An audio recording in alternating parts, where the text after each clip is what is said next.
At the Pellington High School, a basketball game is in full swing. During a timeout, the coach instructs his star players, Mason, also known as Horse, and Dean, on how to secure the win. When the game resumes, Mason scores several crucial points for his team. Suddenly, he feels as though someone is watching him. Dean calls out his name, snapping Mason out of the strange trance. With the clock ticking down, the team looks to Mason to take the final game-winning shot. As he shoots, he sees the burned man from before reaching out toward him. The ball swishes through the net. The crowd erupts in cheers and the burned man vanishes. Moments later, Mason rushes to his locker, goosebumps prickling his skin as he pulls it open. He takes out the ancient urn. The burned man appears again, moving toward him. Panicking, Mason grabs a kettlebell and smashes the urn. The footsteps stop. Shortly afterward, his teammates gather around to congratulate him on the winning shot. Later, Mason steps into the shower. What begins as a peaceful moment quickly turns into horror. This time, the figure sets him ablaze. Dean watches in shock as his best friend burns to the ground. 6 months later, Chris moves to the town of Pellington from Chicago after losing her father in a tragic car accident. So, she comes to live with her uncle and her cousin Rel. On the drive into town, she notices a looming steel factory where Rel works on weekends and a church nearby. About an hour later, she arrives at the house. Rel greets her enthusiastically, briefly startling her. He offers to help unpack, and when he spots her vinyl records, he teases her for being old-fashioned. Soon after, he reminds Chris to get ready for her first day at Pellington High School. At school, Rel draws his comics as students stare at Chris. Rel begins pointing out the popular cliques, starting with Grace. However, Chris's attention shifts to Grace's quiet friend, whom Rel introduces as Ellie. Curious, Chris asks who Horse is. Rel tells her it was Mason's nickname, a student who recently died from the flu. Just then, Mason's friends, Dean and Tanner, approach Chris and tell her she can't use the locker. She argues that it's the one assigned to her. Grace steps in, telling Dean not to cause a scene. Trying to impress Grace, Rel compliments her hair. She smiles and asks about Chris, and he explains that she's his cousin. Dean smirks and asks if Chris is the new girl. Then he claims he heard a rumor that she recently got out of rehab and even killed her father. Fed up, Chris kicks him between the legs. Unfortunately, their history teacher, Mr. Craven, catches the commotion and gives all 4 of them detention. Ellie insists that Chris did nothing wrong. Craven says he saw everything and assigns Ellie detention as well for lying. Moments later, the bell rings. Ellie apologizes for Dean's behavior and offers to help, but Chris declines. Chris then notices an ancient-looking urn inside her locker. Curious, she takes it out and opens it, discovering a skull-carved whistle inside. She lifts it to her lips and tries to blow into it. But just then, she hears the bell ring again. She makes her way to detention. Who's to join us? Chrysanthemum. Dean snickers at the use of her full name. As Chris sets her bag down, the whistle slips out and clatters onto the table. Dean immediately asks Mr. Craven whether the school allows drug pipes on campus. Chris quickly clarifies that it isn't a pipe. Craven gestures for her to bring it to him, and she explains that she found it in her locker. Examining the object closely, Craven notes that the carvings resemble early Mayan script, or possibly, he attempts to translate it, explaining that Kaba means to call out to something. Then he comes across another word, Pixin, which he doesn't recognize. Grace quickly types it into her laptop and announces that it translates to summon the dead. When Chris reaches for the whistle, Craven quickly pulls it away, saying he'll keep it since it may have historical value. He dismisses detention early. Soon after, Grace invites everyone to her house for a pool party. Noticing the way Rel keeps staring at Grace, Chris playfully asks if he has a crush on her. Rel nods. Meanwhile, Craven discovers that the whistle could be worth around $35,000. Wanting to check its condition, he blows the whistle. Satisfied that it works, he marks it as being in good condition. Outside the school, Rel tells Chris that Dean had no right to bring up her father. Chris shrugs it off, saying it's fine. A moment later, Rel realizes he left his comic book in the classroom and runs back to retrieve it. He spots Mr. Craven stepping out of the room. Once the coast is clear, Rel sneaks inside, grabs his comic, and notices the teacher's laptop still open. Outside, a young man approaches Chris and introduces himself as Noah, a youth pastor from St. Mark's Church down the road. He asks if she believes in God. Chris tells him she's not really into religion. Noah then invites her to visit his church to meet new people and have a good time. He pulls out drugs, offering them as a welcome gift. Rel quickly steps in, telling Noah to back away from her. Chris firmly tells Noah to stop. He calmly replies that God has a purpose for everyone and claims he's only helping those in need. Parents send their kids to his church. He sells drugs to the kids. He adds that one of them overdosed a year ago. That night, Craven browses vacation packages online. However, when he opens the urn to check the whistle, he realizes it is gone. Craven assumes the janitor Charlie might know something about the missing whistle, so he calls out for him. As he steps into the hallway, he notices a pale, sickly-looking man standing nearby. Craven tells him the school is closed and that he's trespassing. Suddenly, Charlie appears behind Craven, startling him. Still shaken, Craven mutters that he needs to go lie down for a while. Your secret's safe with me. When Craven looks confused, Charlie makes a smoking gesture. Craven returns to his classroom only to find the sickly man waiting for him inside.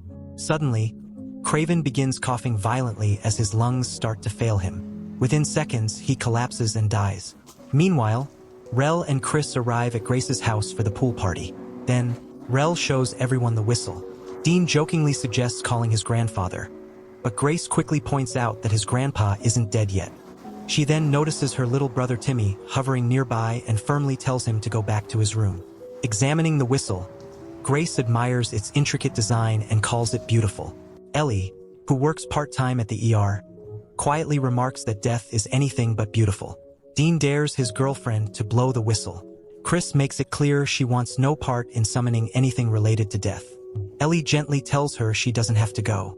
Finally, Grace lifts the whistle and blows into it.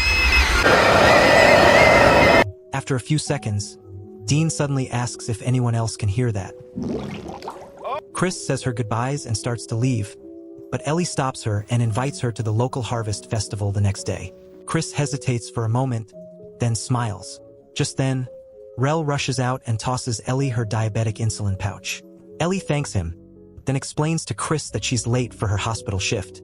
Before leaving, she asks Chris to text her about the festival and tells her to get her number from Rel. Chris then asks Rel if Ellie is straight. Rel shrugs and admits he doesn't know. Later that night, Chris lies on her bed, typing out a text to Ellie. She deletes it, rewrites it, deletes it again. As she stares at her phone, she suddenly feels like someone is watching her. She looks toward the window and freezes. The door suddenly swings open without a knock, and Rel barges in, startling her. Then she notices in horror that she accidentally sent the last text she was drafting. She panics, but Rel tells her to calm down and sends Ellie a reply himself. Meanwhile, by the pool, Grace is working on her homework when she begins to hear faint breathing nearby. Assuming it's her younger brother, she ignores it until the sound continues. Feeling uneasy, she steps out of the pool to investigate. She suddenly hears someone running behind her and turns around. Just then, a hand gently touches her cheek. She spins around and sees Timmy standing there. He calmly tells her that their mother wants to speak with her. The next morning, Rel and Chris join the others at the school assembly. Ellie quietly tells them that Mr. Craven died the previous night because he had stage 4 lung cancer, and doctors said it was a miracle he had even been on his feet the day before. Ellie then notices a hooded figure several seats ahead of her, seemingly having a seizure. The figure slowly turns toward her and appears to mouth her name. Grace hands the whistle back to Chris, saying she doesn't want it anymore. Chris suggests they should simply return it to Mason's family. So Chris and Ellie head to Mason's house. On the way, Ellie notices Chris's tattoos and asks why she hides them. Chris brushes it off, saying it's personal. Ellie gently asks how she decides what to tattoo in the first place. I guess you just find something you love and you let it scar you for life. Chris knocks on the door and it slowly creaks open. They step inside. Moments later, Mason's grandmother, Ivy, comes downstairs. She mutters that she wants to die in this house, but the bank has informed her it no longer belongs to her. Then, Ivy leads them into a room filled with strange and occult artifacts collected from around the world. She explains that she gathers them as memento mori, reminders of mortality. Chris asks if the whistle belongs to her collection, explaining that she found it in Mason's locker. Ivy shakes her head and says she didn't find the whistle. The whistle found her, just as it found her daughter and her grandson. Chris asks what the whistle actually does. Ivy explains that it is called Inchoka, meaning the cry. It is a stolen relic taken from a plundered people long ago. Chris mentions that they translated the carving to summon the dead. Ivy corrects her gently, "Summon your death." She explains that the moment a person is born, their death is born alongside them. From that day forward, it searches for them. If someone is destined to die at 90, death will take 90 years to find them. But if they hear the scream of the whistle, the call of Inchoka guides death straight to them, far sooner than fate intended. Chris, shaken, asks what death looks like. "Like you," Ivy replies. "It becomes what you would have been in your final breath." Chris swallows hard and asks, "What happens if someone doesn't want to die?" Ivy simply tells her, "Then you should never have been born." Outside, Ellie tells Chris that Ivy is heavily medicated and recently lost Mason, noting that grief can distort reality. As a future doctor, she adds that there is no scientific basis for what Ivy is saying. Chris nods, then asks Ellie if she thinks Mr. Craven might have used the whistle, just like Mason did. Maybe. Their files will be at the hospital I work at. Later, inside the hospital's medical records room, Ellie confesses that something about Mason's death never made sense to her. He supposedly caught fire inside a shower cubicle, and the school blamed it on a gas leak. But his body was so badly burned that dental records had to be used to identify him.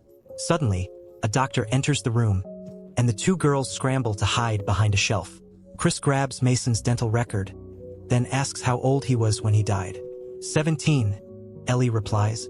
Chris scans the coroner's report and notices that the bone density and structural analysis suggests someone in their late 40s. Chris repeats Ivy's words. "You become what you would have been in your last breath." Ellie pieces it together. Mason was meant to die in his late 40s, but because of the whistle, his death found him early. The same must have happened to Craven, who was destined to die from lung cancer eventually. Realizing the danger, they rush out to warn the others. At the Harvest Festival, Rel spots Noah discreetly handing something to Grace. He immediately steps in, telling her she doesn't need that trash. "It's just weed," Grace replies casually. Rel urges her to toss it and come with him so he can win a teddy bear for her at one of the stalls. But Grace gently turns him down, telling him he'll make someone much better than her very happy someday. Grace walks over to Dean and proposes a game. She'll enter the hay bale maze, and he has to wait 2 minutes before searching for her. If he finds her before she rings the bell at the center, he wins. Meanwhile, Chris and Ellie arrive at the festival. Chris tries calling Rel, but he doesn't answer. Before they can look for him, Noah shows up again, trying to sell drugs. Chris watches, impressed. Then Noah pulls out his knife, claiming he wasn't trying to hurt anyone. Chris grabs the knife and demands to know about the boy he killed with his drugs. Noah insists he has no idea what she's talking about. Chris cuts his nose, leaving a gash. Inside the maze, Grace runs, laughing nervously as haunted figures jump out to scare her. Close behind her, Dean and his friend enter after the countdown. As Grace moves deeper into the maze, she hears someone calling her name. At first, she assumes it's Dean. But when she turns a corner, she sees an elderly woman standing ahead, staring at her. The woman softly calls her name again. Grace runs. Outside the maze, Chris asks Rel where the rest of the group is. "The maze, I guess." After winning a teddy bear, Rel joins them at the maze entrance, and the three of them hurry in. Grace frantically calls Dean, whispering that a creepy old woman is following her. Dean laughs, telling her it's part of the haunted attraction, but Grace's fear intensifies. Grace drops her phone and screams. Desperate, she grabs a nearby shovel and swings it at the old woman's head. The impact knocks the woman sideways, but Grace also falls hard, groaning. Grace pushes herself back up. She touches her temple and pulls her hand away, seeing blood, just like the old woman she struck. Moments later, the old woman gets up again and Grace runs. Somewhere deeper in the maze, Dean calls out her name repeatedly, but there's no response. Grace runs through the maze, desperately calling out for Dean. She spots a narrow gap in the hay bales and squeezes through it. When she turns around, the old woman is right behind her. The figure lunges and grabs her, but Grace struggles free and stumbles ahead. Finally, Grace spots the bell at the center of the maze and drags herself toward it. Summoning the last of her strength, Grace rings the bell. The loud clang echoes through the maze. Dean, Chris, Ellie, and Rel rush toward the sound. Later, Dean says the old woman couldn't be Grace, But Chris looks at him steadily and explains that the old woman was indeed Grace and she was meant to die of old age. She's 18. Dean snaps. Ellie reminds him that when Grace blew the death whistle, they were all there. It summoned their deaths.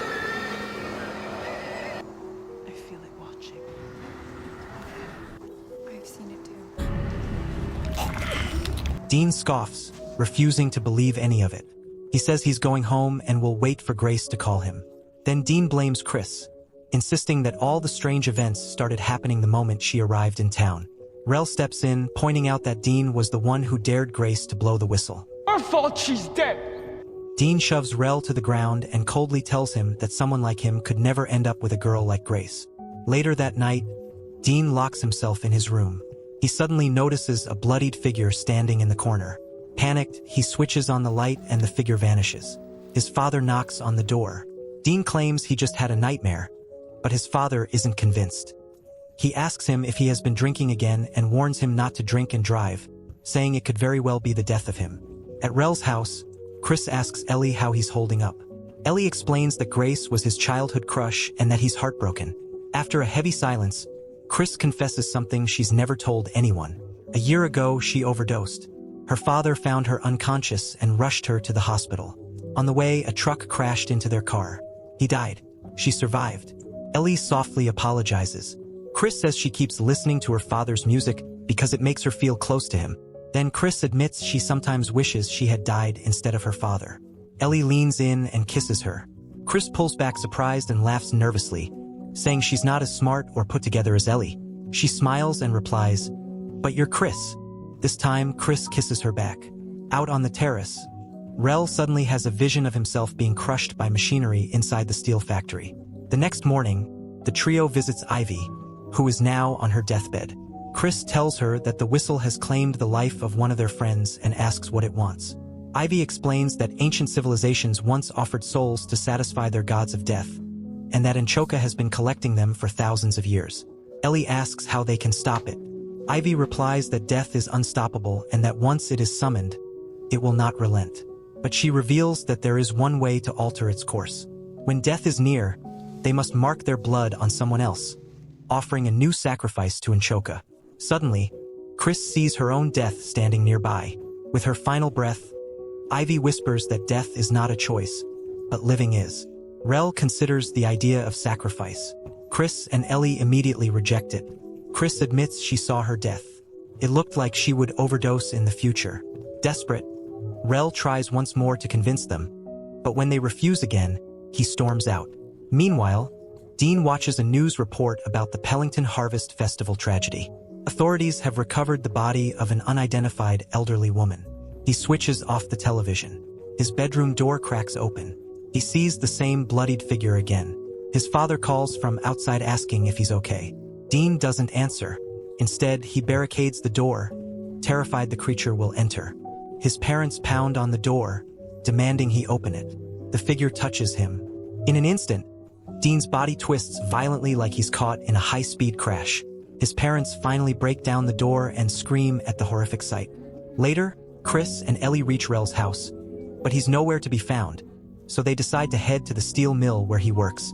At the same time, Rel storms into the church with a gun. He orders Noah to come with him. As the church bell rings, Rel gets distracted for a split second.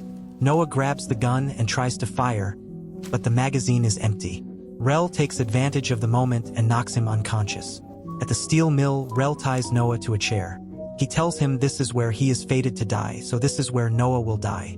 Rel slices his palm, preparing to mark Noah with his blood. Noah asks in panic if this is some kind of black magic. Goosebumps run down Rel's spine. He knows his death is near. Just as he moves to mark Noah with his blood, Chris and Ellie rush in, shouting for him to stop. Rel, shaking and desperate, argues how someone like Noah, a murderous scumbag, gets to live while they die. In the end, Rel can't bring himself to go through with it. He weakly whispers, "I guess everyone has to die once." Something in that sentence clicks for Chris. She tells them she's found a way out. Before she can explain, Rex's hands are caught and shredded by unseen machinery, and in seconds he is gone. Chris sobs as Ellie comforts her. Then, with fierce determination, Chris vows that she won't let death take Ellie. Chris then tells her plan. They have to trick Death into thinking they're dead, but only briefly. Chris sees the insulin Ellie keeps for her diabetes and asks if it is enough to stop the heart for a few minutes. She tells Chris that insulin alone will not cause cardiac arrest. Then she pauses and says she has another idea. Chris asks Ellie to bring the supplies inside when she is finished. Chris goes inside and comes face to face with Death. Moments later, Ellie enters and prepares the medicine. While Chris prepares the ice bath and readies the defibrillator, Chris offers to inject Ellie first, but Ellie refuses, saying she needs to make sure Chris lives. Within seconds, Chris collapses. Ellie gently lowers her into ice water, hoping to preserve her brain while stopping her heart long enough to trick Death. Meanwhile, Noah regains consciousness. He grabs the gun and staggers outside. Ellie begins resuscitation. She checks for a pulse. Nothing. She starts compressions. Still nothing. Chris remains motionless. Ellie hears the shutter screech as Noah tries to force it open. Her hands shake, but she refuses to stop. Then Ellie sees it. Her own Death standing behind her, staring at her. At the same moment, Chris comes face to face with her own Death. They struggle. The figure overpowers her. Then Chris remembers Ivy's words. Dying is not a choice, but living, that's up to you. She focuses on Ellie's voice, faint but persistent, calling her name. Back in the real world, Noah storms in and fires at Ellie. The shot grazes her, and she cries out, but she doesn't stop resuscitating Chris. Chris eventually comes back to life and notices Ellie's death. Noah raises the gun again, ranting that God has a plan for everyone, that he's only helping those in need, and that Chris is beyond redemption. Then he declares that he is washed in the Lamb's blood. Suddenly, he notices a bloated, grotesque figure standing before him. Terrified, he fires at it wildly. Then he dies. 3 months later, Ellie and Chris are officially dating, stronger after everything they endured. Meanwhile, a freshman named Asha opens her locker and discovers an ancient and inside. Later that day during the school assembly, Asha is introduced as the new student who will perform the national anthem on her violin. She steps up to the microphone, lifts the whistle, and blows.